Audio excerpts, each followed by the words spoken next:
Hello guys, welcome to the vlog. दोस्तों, आज के व्लॉग में आपका बहुत बहुत स्वागत है।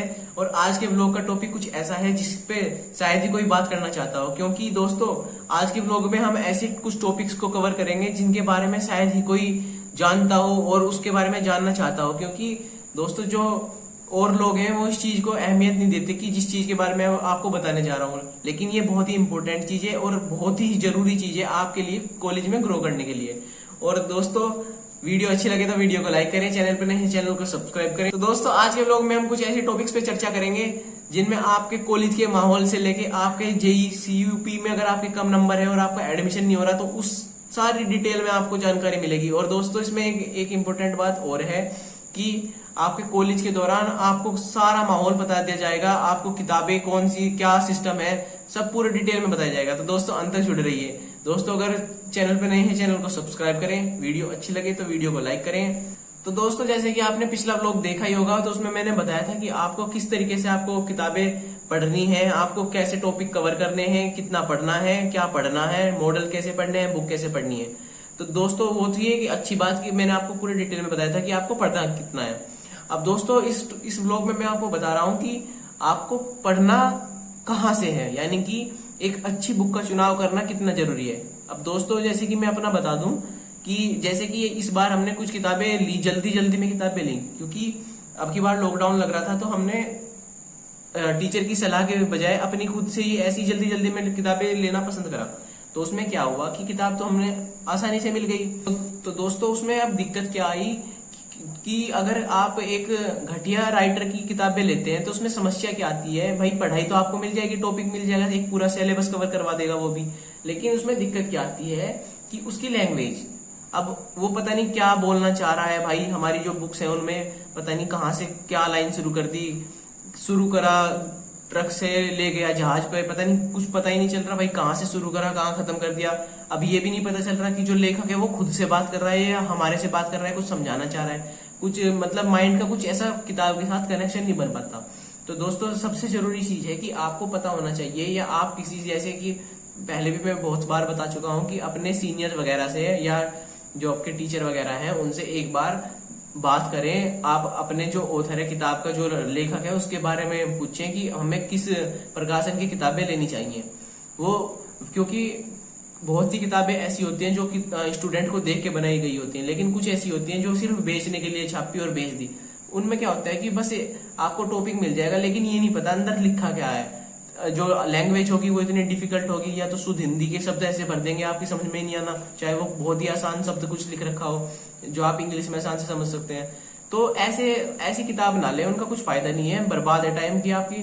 और आप ऐसी किताब लें एक अच्छे राइटर की हो, और दूसरा आप ऐसी किताब लें जो एक अच्छे राइटर की हो, और दूसरा आप अपने बड़े से सलाह करके किताब लें, क्योंकि वो आपको बता देगा कि कौन सा राइटर बेस्ट है। क्योंकि जरूरी नहीं है कि सारी चीजें हम ही तजुर्बे करें, मतलब कि दूसरों के तजुर्बे से भी सीखना चाहिए। जरूरी नहीं है कि हमें ही सारी गलतियां करके हमें ही सीखना चाहिए, नहीं। बहुत सी चीजें ऐसी होती हैं कि टाइम कम है आपके पास भी और सभी के पास, तो कम समय में आप दूसरे के तजुर्बे से सीखेंगे। दोस्तों बहुत सी चीजें ऐसी होती हैं कि आप जरूरी नहीं है कि आप खुद ही करें गलती और फिर सीखें, नहीं। आप कुछ चीजें ऐसी होती है जो हमें समय के साथ जल्दी सीखनी पड़ती है, तो वो हम क्या करते हैं कि दूसरों के तजुर्बे से खुद सीख लेते हैं।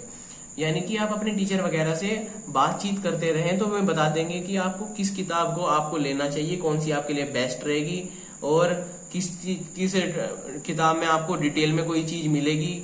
एक किताब होती है जो आपको सिर्फ पॉइंट बता दे छुट्टी, एक होती है जो आपको डीप स्टडी कराती है। तो ऐसी किताबें लेनी चाहिए। तो दोस्तों एक इम्पोर्टेंट चीज और कवर कर देंगे कि आप जब कॉलेज में जाते हैं तो आपके पास एक सुनहरा मौका होता है क्या करने का, ग्रो करने का।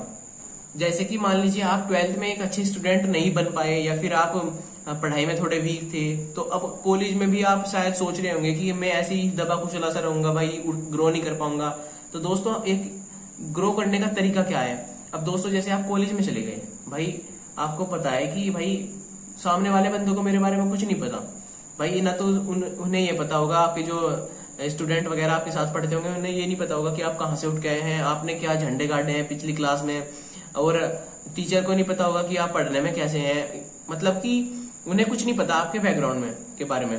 तो अब आपको क्या करना है, एक तो उस बैकग्राउंड को आपको चेंज करना है। यानी कि टीचर ने क्वेश्चन कर लिया तो उसको आंसर मिलना चाहिए। आंसर कैसे मिलेगा? जब आप पढ़ोगे। 2-4 साल जितने भी आप पढ़ाई करेंगे वही आपकी नौकरी के लिए जरूरी होगी।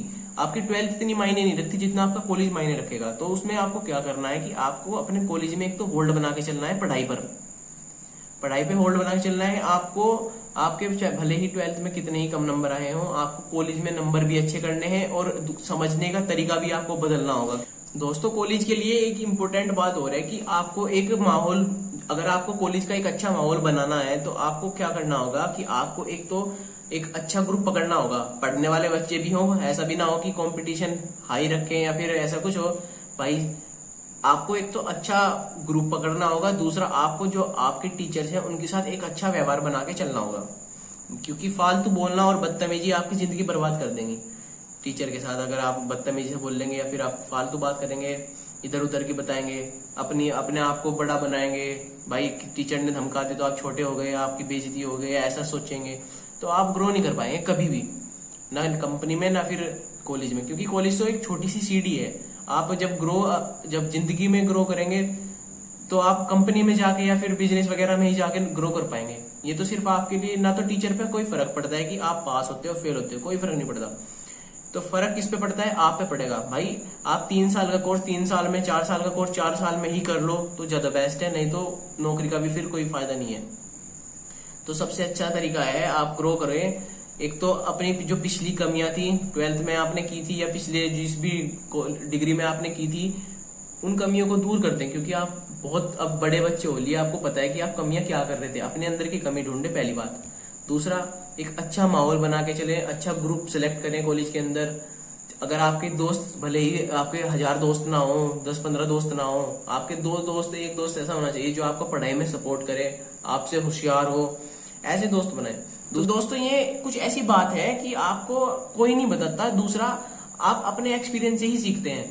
तो दोस्तों, अगर आप अपना एक्सपीरियंस करेंगे तो आपको पहले कॉलेज में जाना पड़ेगा, 2-3 साल बर्बाद करने पड़ेंगे, उसके बाद आप ये सब चीजें बता पाएंगे।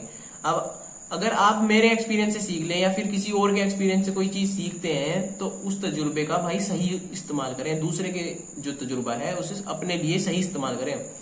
अपना मतलब अपनी जो जीवन में गलतियां होने वाली हैं उन्हें पहले ही ठीक कर लें। तो दोस्तों, ये थी आपकी कुछ चीज जो इम्पोर्टेंट थी। अब एक आपका फॉर्म भरा जाता है JEE-CUP का, आपके पॉलिटेक्निक में एंट्रेंस एग्जाम के लिए। तो उसमें अब क्या होता है कि भाई बहुत से बच्चे होते हैं जो पढ़ाई नहीं सही कर पाते, और लॉकडाउन में तो वैसे भी सही नहीं हो पाती किसी की पढ़ाई। और दूसरा, कुछ की आर्थिक स्थिति ऐसी होती है कि वो एक अच्छा कोचिंग सेंटर नहीं ढूंढ पाता या कुछ भी नहीं कर पाता। तो उनका क्या होता है कि एंट्रेंस एग्जाम में नंबर कम आ जाते हैं।